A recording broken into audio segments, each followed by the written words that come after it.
में भोलेनाथ का सबसे लोकप्रिय मंदिर यानी कि त्र्यंबकेश्वर ज्योतिर्लिंग की बात करने जा रहे हैं। अगर आप त्र्यंबकेश्वर ज्योतिर्लिंग जाने की योजना बना रहे हैं तो ये वीडियो आप लोगों के लिए काफ़ी यूजफुल है, क्योंकि आज की वीडियो पे मैं आप लोगों को बताऊंगा कि आपको त्र्यंबकेश्वर कैसे पहुंचना है, त्र्यंबकेश्वर ज्योतिर्लिंग जाने के लिए आपको कितने दिन की ट्रिप बनानी चाहिए और सबसे अच्छा समय कौन सा होता है त्र्यंबकेश्वर जाने के लिए।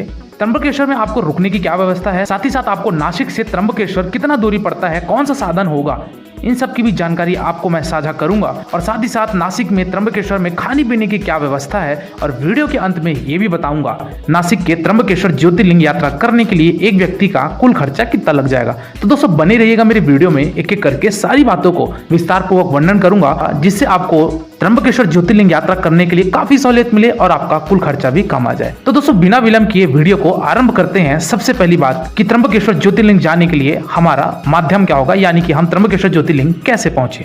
दोस्तों यहाँ पे आपके पास तीन ऑप्शन है। पहले ऑप्शन की अगर मैं बात करूं तो वो है आपका बाई ट्रेन। दोस्तों अगर आप ट्रेन के माध्यम से जाना चाहते हैं तो जो नजदीकी रेलवे स्टेशन है वो है आपका नासिक रोड रेलवे स्टेशन। तो दोस्तों अगर आपका बाई ट्रेन माध्यम है तो आप नासिक रोड उतर सकते हैं। आपको देश के प्रमुख जगहों से आपको नासिक रोड के लिए ट्रेन इजिली अवेलेबल मिल जाएगी। तो आप नासिक रोड पहुंची और वहां से 30 से 32 किलोमीटर की जो आपकी बाई रोड डिस्टेंस है वो आप दूरी तय कर सकते हैं। अभी आपको मैं बताता हूं कि वो यात्रा आपको कैसे तय करनी है। तो दोस्तों सबसे पहला यहाँ पे ऑप्शन है आपके पास बस के माध्यम से। दोस्तों रेलवे स्टेशन के बाहर से आपको यहाँ पे एक सिटी बस देखने को मिलेगी, साथ ही साथ वहां पे आपको ऑटो मिलेगा। ऑटो वालों को आपको ये बोलना है कि हमको बस स्टैंड ड्रॉप कर दे, जिसको मेला बस स्टैंड भी बोला जाता है। तो दोस्तों वहां से 7 किलोमीटर की दूरी पे आपका स्थित है मेला बस स्टैंड। तो वहां आप जा सकते हैं नासिक की मेला बस स्टैंड, और मेला बस स्टैंड से आपको त्र्यंबकेश्वर के लिए डायरेक्ट बस मिलती है और आपको वो त्र्यंबकेश्वर ड्रॉप कर देगी। 30 किलोमीटर की यात्रा तय करने के लिए मान के चलिए आपको 1 घंटे का समय लगेगा। और वही अगर मैं बात करूं टिकट की तो आपका दोस्तों 22 से 25 रुपए एक आदमी का टिकट होता है और आपको वो त्र्यंबकेश्वर बस स्टैंड पे छोड़ देगा। तो ये तो था एक ऑप्शन कि अगर आप सिटी बस के माध्यम से यानी कि गवर्नमेंट की स्टेट बस के माध्यम से आना चाहते हैं। तो वही अगर आप खुद की गाड़ी यानी कि रिजर्व करके भी जाना चाहते हैं तो आप वहां से कैब भी टैक्सी भी रिजर्व करके जा सकते हैं। टैक्सी वाला दोस्तों आपका मान के चलिए कि 800 रुपए 900 रुपए लेगा और आपको आराम से त्र्यंबकेश्वर ड्रॉप कर देगा, जो कि आपको 40 से 45 मिनट लगेगा।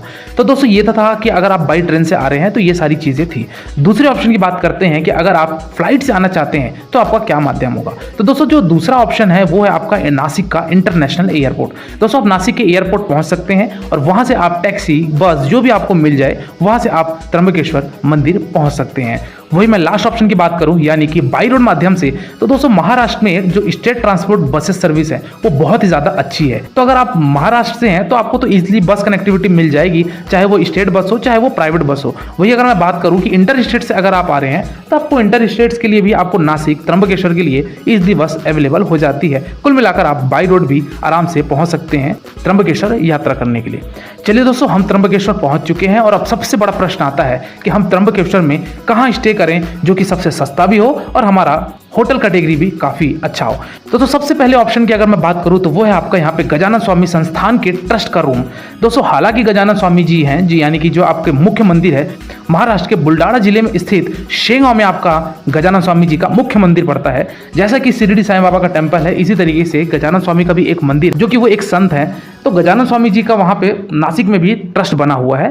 ट्रस्ट की तरफ से वहाँ पे रूम सर्विस, खाने की सर्विस उपलब्ध कराई जाती है। तो आप गजानन स्वामी जी के ट्रस्ट में आप जाकर रूम देख सकते हैं। नॉन एसी रूम की अगर मैं बात करूँ दोस्तों तो 450 से 500 रुपए आपका रूम का भाड़ा होता है, तो आप रुक सकते हैं। वही अगर एसी रूम की बात करूँ तो मान के चलिए कि आपको 900 से 1000 रुपए देना पड़ेगा। तो आप 4 बेड वाले कमरे पे आराम से फैमिली एकोमोडेट हो सकती है।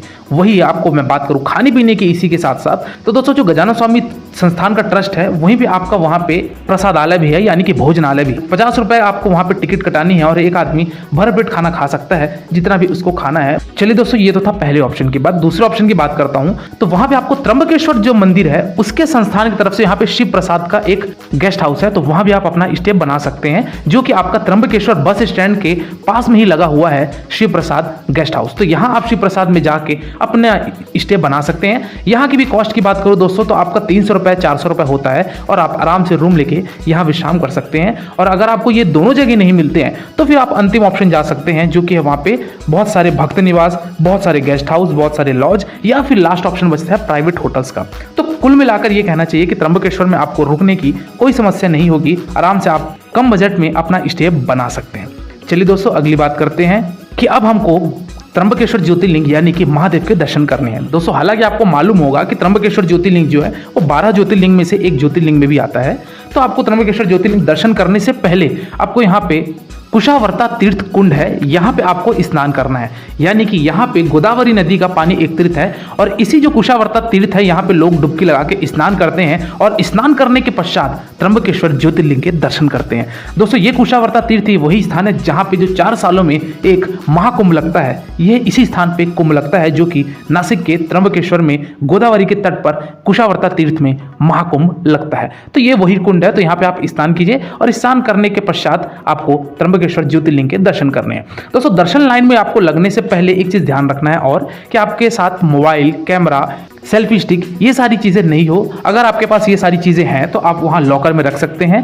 वहाँ पे आप आराम से जूते चप्पल भी रख सकते हैं। वहाँ पे काउंटर बने हुए हैं जूते चप्पल के, तो जूते चप्पल के स्टैंड पे आप अपने जूते चप्पल उतार दीजिए और आप मोबाइल वोबाइल रख के महादेव के दर्शन के लिए लाइन में लगिए। हर हर महादेव का नाम लेते हुए आप लाइन में लगे रहिए और आपको कुछ ही देर बाद आपको महादेव के दर्शन होंगे। चलिए दोस्तों दर्शन के संबंधित हम बात कर ही रहे हैं तो आपको ये भी बता दूं कि आपको त्र्यंबकेश्वर ज्योतिर्लिंग यात्रा करने के लिए कौन से समय पे योजना बनानी चाहिए ताकि आपका जल्दी से जल्दी दर्शन हो जाए और आपको ज़्यादा भीड़ का भी सामना ना करना पड़े। दोस्तों जो सबसे ज़्यादा भीड़ होती है त्र्यंबकेश्वर में वो होती है सावन के माह में, महाशिवरात्रि के दिन और हर सोमवार को जो लोकल भीड़ होती है वो त्र्यंबकेश्वर में बहुत ज़्यादा होती है। तो अगर आप सोमवार के दिन आएंगे तो मान के चलिए आपको 4 घंटे 4.5 घंटे दर्शन लाइन में लग जाएंगे। वही अगर आप सावन के महीने में आते हैं तो मान के चलिए कि 6 घंटे 7 घंटे और वो और भी आगे जा सकता है, निर्भर करता है कितने वहाँ श्रद्धालु पहुँच चुके हैं। तो आप सावन महीने को अगर अवॉइड करते हैं तो बाकी जो भी समय रहता है तो आप मान के चलिए कि हार्डली 1 घंटा 1.5 घंटा मैक्सिमम 2 घंटा पकड़ के चलिए कि 2 घंटे में आप महादेव के दर्शन कर लेंगे और आपको ज़्यादा भीड़ का भी सामना नहीं करना पड़ेगा। तो दोस्तों ये तिथि बात है कि आपको कब आना चाहिए और आपको कौन से समय पे आना चाहिए। तो दोस्तों आप दर्शन लाइन में लगे हैं, हर हर महादेव का नाम लीजिए। यहाँ पे रेलिंग बनी हुई है दर्शन के लिए मंदिर के बाहर ही, तो वहाँ पे आप रेलिंग से गुजरेंगे और धीरे धीरे लाइन आगे बढ़ते हुए हम गर्भगृह में पहुंचेंगे। जैसे गर्भगृह में पहुंचेंगे तो दोस्तों आपको वहाँ पे गर्भगृह के अंदर तक ज्योतिर्लिंग को स्पर्श करके दर्शन करने नहीं दिया जाता है। आपको वहां से दूर से ही आपको दर्शन करने हैं। महादेव ये रहे हमारे सामने, इनकी ज्योतिर्लिंग, हर हर महादेव का नाम लीजिए, इनके आशीर्वाद लीजिए, मनोकामनाएं मांगिए और आप मंदिर प्रांगण से बाहर आ जाइए। मुख्य बात यहाँ पे और एक आती है कि आपको अगर स्पर्श करके दर्शन करने हैं तो सुबह 6 बजे से लेकर 7 बजे तक गर्भगृह में प्रवेश करने दिया जाता है, लेकिन सिर्फ पुरुषों को दिया जाता है, महिलाओं को नहीं दिया जाता। तो अगर आप जलाभिषेक करवाना चाहते हैं या फिर पूजा अर्चना करवाना चाहते हैं तो 6 से 7 बजे के बीच में आप जाके आप ज्योतिर्लिंग को छूकर दर्शन कर सकते हैं और 7 बजे के पश्चात वापस से उसको गर्भगृह को बंद कर दिया जाता है और फिर आपको दूर से ही दर्शन करने को दिया जाता है।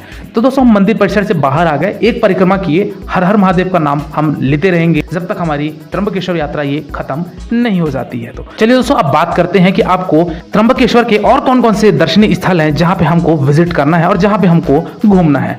तो दोस्तों यहाँ पे सबसे पहली बात तो ये है कि यहाँ पे आपको 2 हिस्सों में आपको त्र्यंबकेश्वर घूमना है। एक तो है आपका पर्वतीय दर्शन, दूसरा है आपका शहरी दर्शन। कुल मिलाकर यहाँ पे जो आप त्र्यंबकेश्वर में है, यहाँ पे ब्रह्मगिरी पर्वत पे आपको बहुत सारे चीजें घूमनी है, जिसमें से सबसे पहले आता है आपका ब्रह्मगिरी पर्वत जो कि आपका 1800 फीट की ऊंचाई पर बना हुआ है। यह ब्रह्मगिरी पर्वत जाने के लिए आपको मान के चलिए कि 1500 सीढ़ियां चढ़ के जाना पड़ेगा। ब्रह्मगिरी पर्वत में यहाँ पे दोस्तों आपका गोदावरी नदी का उद्गम स्थल है, तो इसी ब्रह्मगिरी पर्वत से यहाँ पे गोदावरी नदी का उद्गम होता है। तो यहाँ पे आप दर्शन कीजिए। वहाँ पे आप जाएंगे, जैसे ही आप 1000 सीढ़ी के आसपास पहुंचेंगे तो यानी कि आधे रास्ते में आप शिव मंदिर मिलेगी, जिसको जटा शिव मंदिर भी बोला जाता है, जहाँ पे शंकर जी ने अपने जटा पटका था। यहाँ पे ये शिव मंदिर है जिसको जटा शिव मंदिर बोला जाता है, तो इनके भी दर्शन कीजिए। साथ ही साथ आप ब्रह्मगिरी पर्वत की तरफ बढ़ते रहेंगे तो यहाँ पे आपको एक राम कुंड, लक्ष्मण कुंड मिलेगा, तो इस कुंड में भी आप थोड़ा सा जल ग्रहण कर सकते हैं, इनके भी यहाँ पे दर्शन कर सकते हैं और आप पहुंचेंगे ब्रह्मगिरी पर्वत, तो वहाँ भी उनके भी आप दर्शन करके ब्रह्मगिरी पर्वत का